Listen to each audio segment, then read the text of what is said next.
रास्ते में एक सेठ का घर पड़ा। इसने सोचा कि रात रुकने को मिल जाए तो सुबह जाकर के मैं संत के पास पहुंच जाऊंगा। सेठानी ने देखा एक बच्चा है, गरीब है, निर्धन है, चलो रात रुकने का कह रहा है, दे दो जगह, एक कमरे में सो जाएगा, अपने यहाँ तो इतने सारे कमरे हैं। रात सोया, सुबह उठ कर के जाने लगा। सेठानी ने कहा कि बेटे तुम कहाँ जा रहे हो? बोले माँ, मेरी माँ ने मुझे भेजा है और उसने कहा है कि एक संत पहुंचे हुए जंगल में आए हैं, जाकर के इतना पूछो कि हमारे बुरे दिन खत्म होंगे या नहीं होंगे। सेठानी ने कहा प्रश्न पूछने जा रहा है, बस सेठानी एक प्रश्न पूछना है उस संत से। सेठानी ने कहा बेटा एक प्रश्न मेरा भी पूछ लेना। अरे उसने कहा तुम तो इतनी अमीर हो, तुम्हारे पास अपार दौलत है, संपदा है, तुम्हें किस बात की कमी है? बोले बेटा कमी तो दुनिया में सबको होती है, बड़े बड़े सम्राट के पास भी दुनिया में सब कुछ प्राप्त नहीं हुआ करता है। बोले क्या पूछना है? बोले बस जाकर के इतना पूछ लेना कि मेरी एक बेटी है, इकलौती बेटी, जो बोलती नहीं है, गूंगी है, उससे पूछना संत से कि बेटी की कभी जुबान वापस आएगी या नहीं, और मेरी बेटी की शादी होगी या नहीं होगी। उसने कहा ठीक है, रात भर जिसने मुझे रुकने को जगह दी है, एक प्रश्न उसका पूछ लूंगा, मेरा क्या बिगड़ जाएगा। सेठानी को प्रणाम किया और आगे चला। जैसे ही आगे चला, बड़ी तेज रास्ते में प्यास लगी। एक कुटिया में एक संत बैठे हैं, प्यास लगी, देखा संत के पास कमंडल है,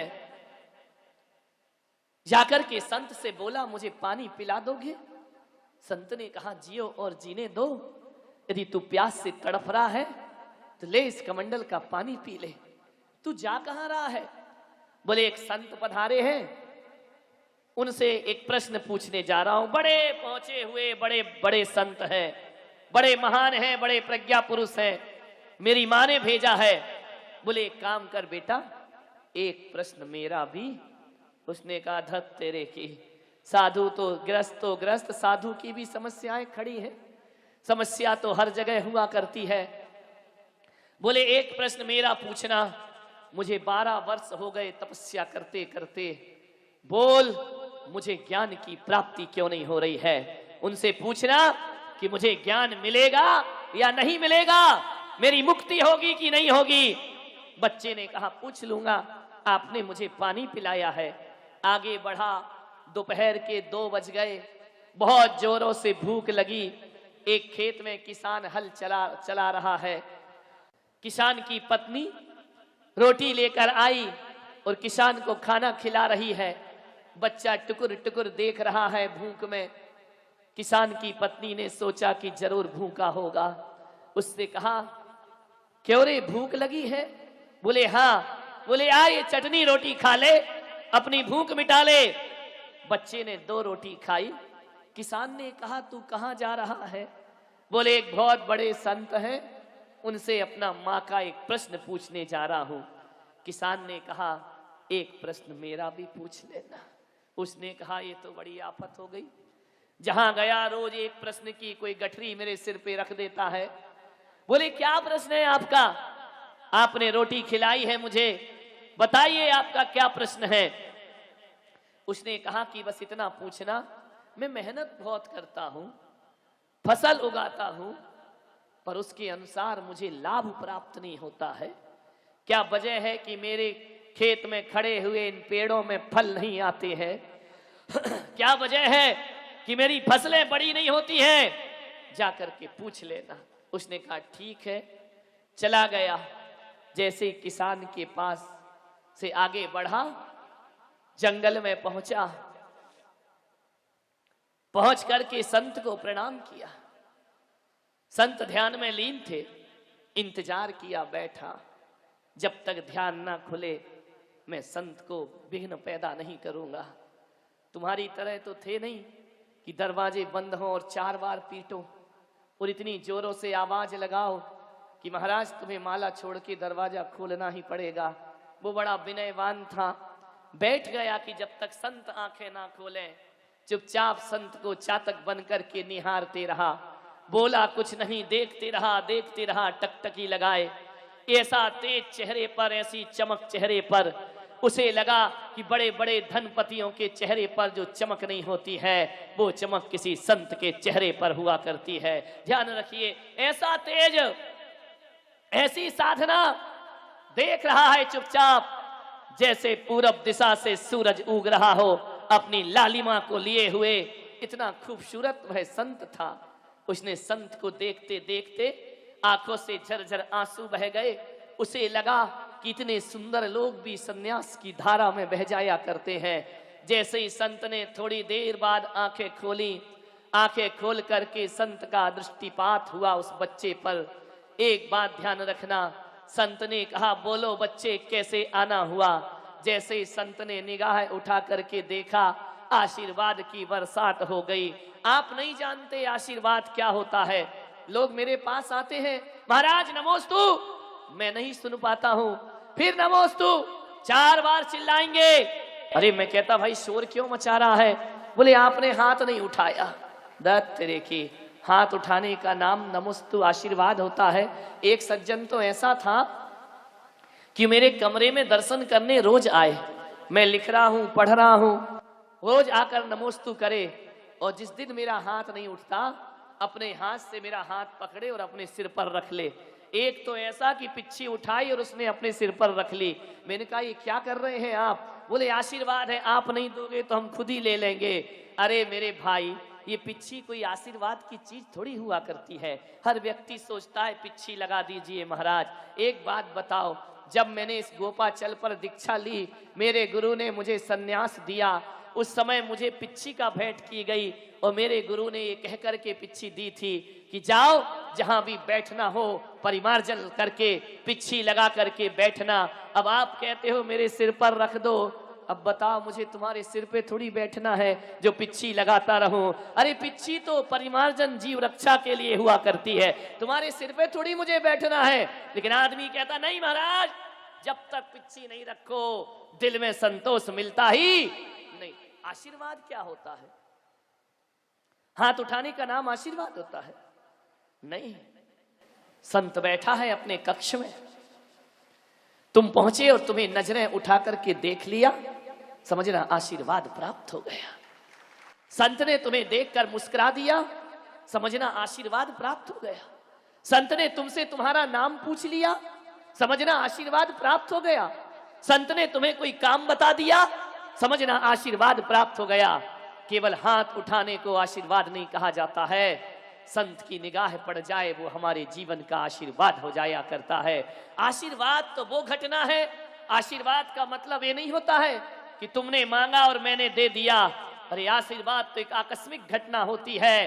अरे कब संत ने दे दिया ये संत को भी नहीं पता, और तुम्हें कब मिल गया ये तुम्हें भी नहीं पता। वो आशीर्वाद हुआ करता है।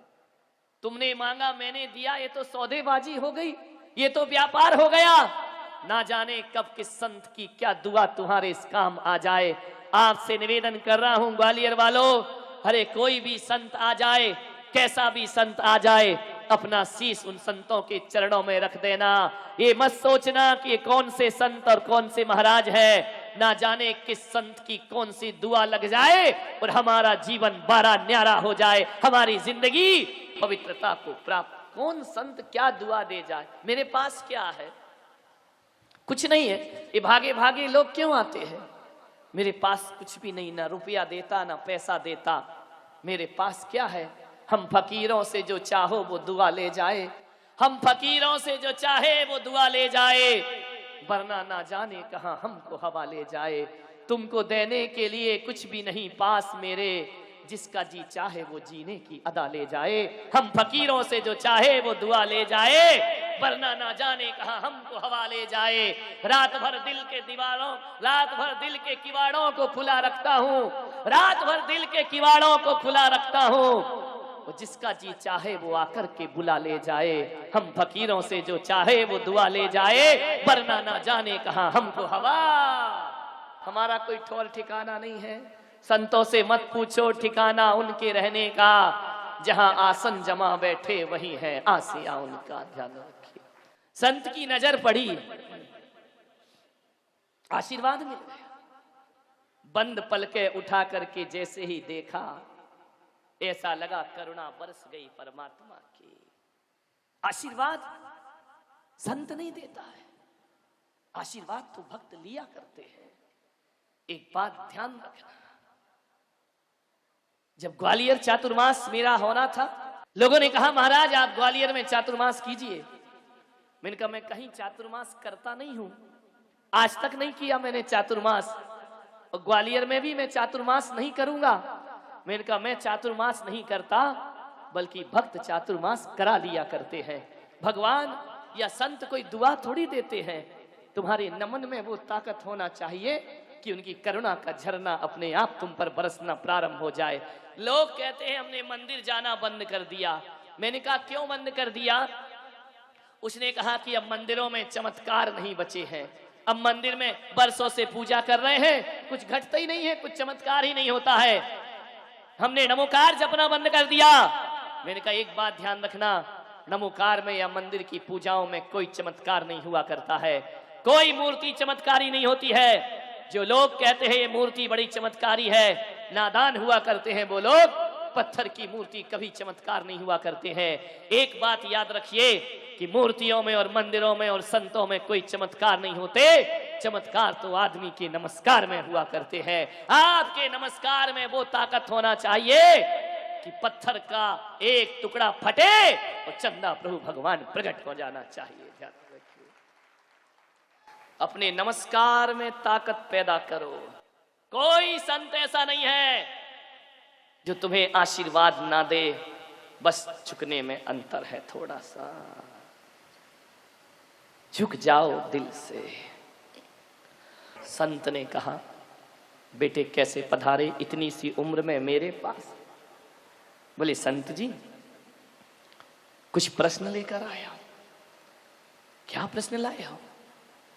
इतनी सी उम्र और प्रश्न लेकर आए हो? प्रश्न मेरे नहीं है, तो किसके लाए हो? मैं अपनी मां का प्रश्न लाया हूं, उसने ही मुझे यहां भेजा है। संत ने कहा एक बात याद रखना बेटा, तुम ध्यान खोलते ही मेरे सामने आए हो, और जब ध्यान खुलता है कोई सामने आता है तभी मैं उसके प्रश्नों का समाधान करता हूं। लेकिन मेरी एक मजबूरी है कि मैं एक दिन में केवल 3 प्रश्नों के उत्तर देता हूं, 3 से ज्यादा उत्तर मैं नहीं दे पाऊंगा। बच्चे ने सोचा ये किस दुविधा में डाल दिया, प्रश्न कितने हैं बच्चे के पास? 4, और संत कितनों का उत्तर देंगे? 3 का। बच्चे ने कहा किसका प्रश्न छोड़ दो? ऐसा करो सेठानी का छोड़ देते हैं, क्या रखा है शादी विवाह में? फिर उसके मन में आया नहीं, सेठानी का प्रश्न कैसे छोड़ दूं, एक लड़की की जिंदगी का सवाल है, एक गूंगी है बेचारी, सेठानी ने कौन सी बहुत बड़ी चीज पूछी है?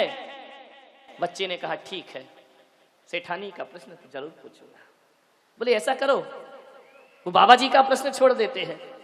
फिर लगा कि जिसने पानी पिलाया उसका प्रश्न कैसे छोड़ दो। तो एक काम करते हैं कि किसान का प्रश्न छोड़ो।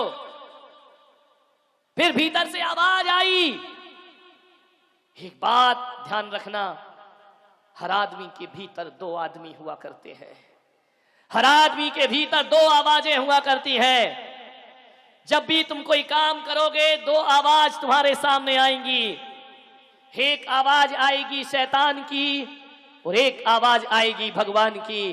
और जब भी कोई गलत आदमी काम करता है, गलत काम करता है, एक बार उसे भगवान की आवाज जरूर रोका करती है। भगवान की आवाज कहती है ये गलत है, लेकिन फर्क इतना होता है कि शैतान की आवाज तुरंत आ जाती है और वह शैतान आत्मा कहती है डरता काहे को है, तू अकेला थोड़ी कर रहा है, सारी दुनिया में बेईमानी चल रही है, सब तो करते हैं, कौन सा मैं अकेला कर रहा हूं। इस शैतान की आवाज एक बात संभल करके जीना, भगवान की आवाज केवल एक बार आएगी और शैतान की आवाज 50 बार आएगी। और यदि आपने एक बार की बात को नजरअंदाज कर दिया तो जिंदगी को बर्बाद होने में फिर ज्यादा देर नहीं लगा करती। आएगी, भीतर से आवाज तो आती है। ऐसा कोई नहीं होगा दुनिया में गलत काम करो और भीतर से आवाज ना आए, ये गलत है। पहली आवाज को जरूर सुना करो, ये सूत्र है जीवन का। नेकी की आवाज को जरूर सुना करो। उस बच्चे के भीतर से आवाज आई कि किसान का प्रश्न कैसे छोड़ दूं, खेत जोतता फसल उगाता तब सबको भोजन मिल पाता। भूखी मर जाएगी दुनिया यदि किसान का शोषण हो गया। यदि किसान ना होगा तो दुनिया खाएगी क्या। ध्यान रखना, इस देश की असली ताकत आप और हम नहीं है। इस देश की असली ताकत यदि कोई है तो किसान और सीमा पे खड़ा हुआ जवान इस देश की असली ताकत हुआ करते हैं। आज किसान ना होगा तो रोटी कहां से खाओगे, और आज सीमा पे खड़े हुए जवान ना होगे तो रातों की चैन से नींद कहां से लोगे। सीमा पर जवान रात रात जागता है, तब हम घरों में चैन की नींद सोया करते हैं। ध्यान रखें।